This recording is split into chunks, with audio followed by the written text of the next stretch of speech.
CBSE பள்ளிகளில் 3, 5, 8ஆம் வகுப்புகளில் குறைந்த மதிப்பெண்கள் எடுத்தால் ஃபெயில் என்ற நடைமுறை அமலுக்கு வந்தது.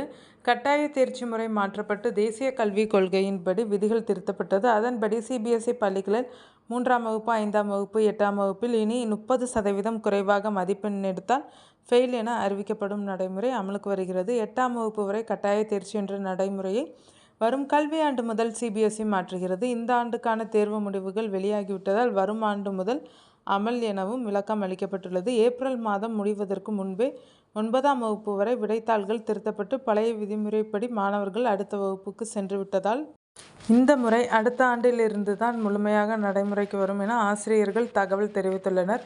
புதிய தேசிய கல்விக் கொள்கை 2020 படி இந்த நடைமுறை அமலுக்கு வரவுள்ளது. இதற்காக பெற்றோரிடமும் ஒப்புதல் கடிதத்தை பெற்று வருகின்றனர் சிபிஎஸ்இ பள்ளி நிர்வாகத்தினர்.